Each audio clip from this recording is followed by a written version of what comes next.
Hello and welcome back to my channel. If you're new here, my name is Erin and I love sharing tips and tricks and all the mistakes we made on our trip so you don't make the same mistakes on yours.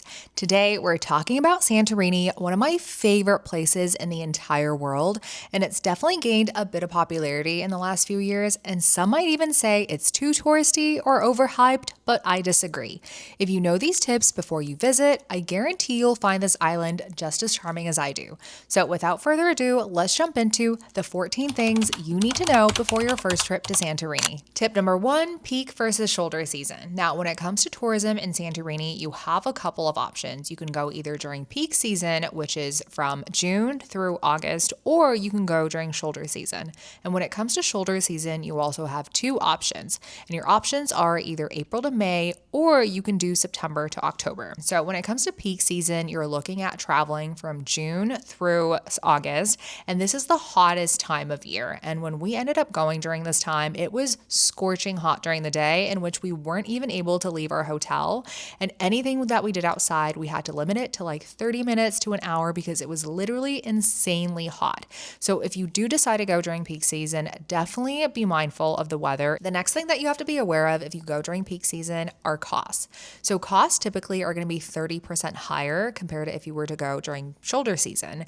And when it comes to availability, you also have a lot less availability when it comes to peak season comparing to shoulder season. Now, when it comes to traveling during shoulder season, you also have two options. You can either go during the earlier end of the season, which is typically from April to May, or you can go on the latter end, which is September to October. Whenever we've gone to Greece during an April or a May, it's always been quite rainy and weather has not always been on our side. So when you go during April or May, it gets very windy, it's very rainy, and just overall, it's a lot more wet than if you were to go during the latter end of the season. Now, if you do decide to go during the latter end of the season, which is September to October, which is my favorite time, you're dealing with a lot better weather because it's not as hot, but it's also a bit more dry compared to if you were to go during the springtime.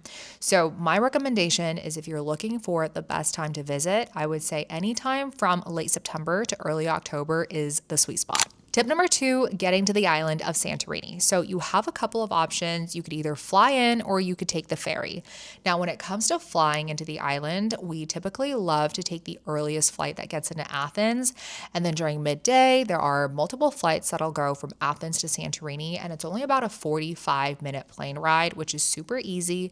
And then from there, you get into the island right about, I want to say like noon, which is perfect for a quick lunch. And then you check in right away around 2 or 3. This for us has always been kind of the best plan because even if you're jet lagged, it's a very doable schedule on your first day and it's not too much on the body. Now, if you do decide to take the ferry, here's a couple of things you should know. So when it comes to getting to Santorini, you have two main options. One is Blue Star ferries and the second one is Sea Jets. Now, when it comes to efficiency and when it comes to getting from point A to B, I would say Sea Jets is the way to go. They are the fastest speed ferry when it comes to traveling in the Cyclades. So they will get you from point A to B and it's very streamlined. It's very easy of a process and you're there within, I think, around 2 hours. Now, if you want a more scenic option, I definitely recommend Blue Star ferries. Now, if it were me, I would choose Blue Star, especially for your first time. They have a much larger vessel and it's a much more lavish vessel, if you will. As soon as you get onto the vessel, there's like an elevator that you take up to like the main deck area. There's restaurants, there's places that you can hang out. It's essentially a floating casino. That's what I always tell my friends. I'm like, yeah, if you do decide to go with that option, it's essentially a floating casino. And I loved it. So I recommend Blue Star ferries for your first time if you're not in a rush. As for ferry bookings, you have a couple of options as well. You can stick to the operator's site. So let's just say you're booking a ferry through Sea Jets. You would go onto Sea Jets directly. Or you can go on to a third-party platform like Ferry Hopper. Now, when it comes to prices, I want to say they're about the same, but definitely compare the change fees and the policies. Now, I think one year when we went, we paid the exact same on Ferry Hopper versus Sea Jets, but their change policies and cancellation policies were quite different, and I think one was more favorable than the other. So before you book, if prices are the exact same, definitely check their change policies because that might be the ultimate decision that makes or breaks it at the end of the day. But here's what I ultimately tell my friends when it comes to do you travel via ferry or via plane? So ask yourself this: if it were really windy, would you rather deal with a 45-minute turbulent flight, or would you rather deal with a potentially 2-hour seasickness with motion sickness, all of that good stuff? For me, turbulence is not an option. I'd rather deal with a ferry and seasickness and just popping in a Dramamine and then maybe finding a place to kind of spread out and just lay down if it does get really bad. Next up, were tourist taxes. There's been a new tax that has been implemented, I think, as of summer of last year, and it's the cruise tax. So essentially what happens is if you are arriving or docking in Santorini, even if you're docking and you're not even planning to get off the island, you will be charged 20 euros per person during peak season. Now, I think prices will fluctuate depending on when you dock. I think there are shoulder season prices as well, but 20 euros will be charged if you are planning to dock during peak season. Tip number 4, transportation on the island. First option that you have is car. When it comes to getting your own car, not many accommodations in Santorini have designated parking spots. So a lot of the times you might be trying to figure out and taking a lot of time to figure out where you can park and where you can't park. So just to kind of avoid all that, I'd say just go with the public transit system, which is option number 2. So buses are a great way to get around the island. It's a great way to kind of see everything, especially the major things. Do be warned though, in the summer months, you may be waiting a while, especially in June, July, and August, when there's not many buses. Well, there are many buses. It's just there's so many people to accommodate that you may be waiting half an hour to 45 minutes to even get onto an available bus. So there is that you have to take into consideration. Another option that you have is ATVs or quad bikes. Now, I don't recommend you get it for the entire duration of your stay just because I don't think you'll need it. If anything, make all of your activities on one day. So the day that you get your quad bike or your ATV, make sure you have everything that you want to see and you kind of hop to all of those places on that same day that you have the ATV. And I think that's a great way to kind of venture out of your typical kind of like Oia or Fira. It's a great way to go to some of the beaches, some of the wineries, and some of the kind of the nearby places that you don't see talked about as much. Now, the last option are taxis, and I don't recommend you solely rely on taxis, but it is a great way to get to and from either the ferry port or the airport. Tip number 5, where should you stay? Now, this is one of the most important decisions that you'll make because this is also where you'll end up spending the most amount of time.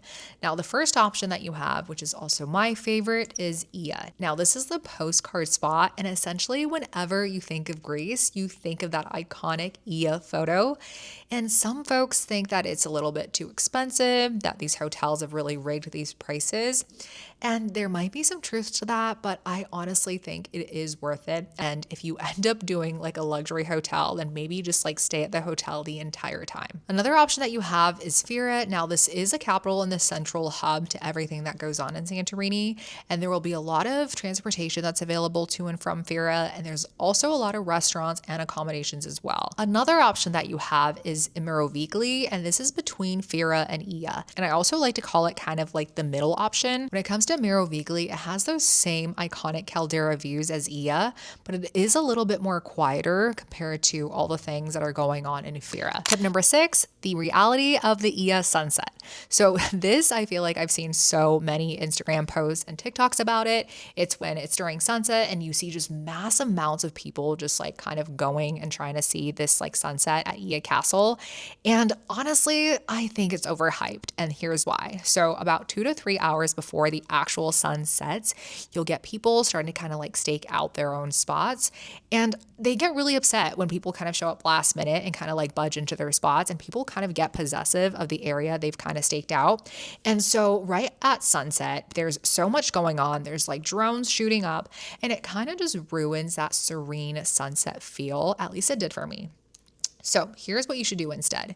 Instead of going to Oia Castle during sunset, go during sunrise instead, if you can. During sunrise, even though you don't get a direct view of the sun setting, because whenever you're looking at that photo, it's actually the west side that you're staring at. So although you may not get a direct photo of the sun setting, you do still get those hues, and it is so beautiful. Just because sunrise feels a little bit more subtle, there's a little bit more hues going on, and there is no one pretty much around. Well, you You might get a couple of people and photographers who are shooting like wedding photos and whatnot, but it's very minimal people compared to the sunset crowds that you're going to get. So if you're really trying to bank on this sunset spot, try going during sunrise instead. Tip number 7, wine tasting is a must. Now, this is something that didn't naturally occur to me. I was like, wait, what? Wine in Santorini? Because whenever you think of best wines, you think of in Italy or you think of France. But wine on Santorini is delicious. So it kind of also does make sense because with all the volcanic activity, the soil becomes really, really rich. And also due to the weather, all the meltemi winds, it cools down the island, which makes it that perfect temperature for the grapes to grow. So if you are visiting Santorini, definitely stop by Santo Wines. And we love 2 of their wines. So one of them is called it starts with an A. I can't pronounce it, but I'll insert it right here. And essentially what it is this delicious dry white wine. And it's great, especially during the middle of the summer when it gets really hot and you just have a chilled glass of that and it's delicious. Another thing that we love from Santo Wines is their Visanto. Now, just in general, whenever you go to Santorini, you should definitely try Visanto. It's a type of wine. It's not a specific wine that Santo Wines has, and it's a dessert wine. So if you don't like sweeter wines, I wouldn't recommend trying this, but if you do like dessert wines, then this is a must. And Santo Wines produces some of the best Visantos I've ever had. Now, if you do decide to go, you can do a wine tasting, which I think was around 30 to 50 euros maybe. That ranges from maybe 5 glasses to 7 glasses. I think there's variations that you can choose from. But once you taste the wines, I don't recommend actually purchasing the wines in Santorini, and here's why. So they actually have a distribution center in the US. So if you are really interested in their wines and you don't want to lug it back to the US, what you can do is try out the wines there, pick your favorites, note it, and then when you get back to the US, order it on the website. Tip number 8, let's talk about the beaches. Now, whenever you think of Santorini, beaches are probably not the first thing that comes to mind, but there are so many beaches that you can go to, and here's a couple of my favorites. Red Beach is probably the most famous. It is a little bit difficult to get to, and it is pretty intimate and small, but it's one of the most beautiful beaches on the island, and I would take maybe about half a day to explore that beach. So another option is Kamari Beach, and Kamari Beach is great for families because it is a huge wide strip of beach that is available to you. So there's a lot of families that go there. There's a lot of restaurants. It's very easy for parking. So that's a great option if you're looking for something that's a little bit easier when it comes to logistics. Another beach is called Perissa Beach. Now, Perissa Beach is full of black sand, and this black sand is kind of pebbly. So if you do end up going to Perissa Beach, definitely pack good water shoes, especially if you do decide to go during the middle of the day in the middle of the summer. These pebbles or these black rocks can get insanely hot. So if you don't have any water shoes, it's going to be a pretty miserable experience. Tip number 9, the Fira to Oia hike. Now, if you're not the chill type and you just need an activity to do, this is one of the best things that I can recommend because it is the best views on the entire island. So essentially what it is this roughly 6-mile hike that goes from Fira to Oia, or you can do Oia to Fira, and it takes roughly anywhere from 2 to 4 hours. But it is pretty strenuous, and here's why. So a lot of the paths are dirt paths, and there are a lot of stairs that you have to kind of go up and down from. It's not just kind of like a cakewalk along the beach, or it's nothing that's paved. So I do recommend a good pair of hiking shoes or even just a good pair of sneakers. Now, a little tip about this hike is if you are planning to do it, go from Fira to Oia because there's a lot more going down instead of the other way, which you are doing a lot more uphill trekking.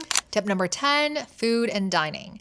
Now, when it comes to food and dining, I wouldn't say that I had my best Greek meal in Santorini, just because I feel like the restaurant owners know that because of the tourism and the over-tourism, that they can kind of get away with charging a premium with subpar ingredients.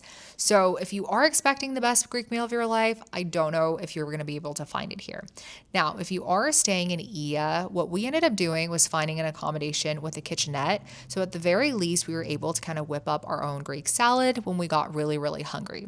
And another downside of staying in Oia is there's not many accommodations with a full kitchen or a kitchenette. And a lot of restaurants require reservations like ahead of time. If you are going for lunch, I think it was easier to kind of pop in last minute.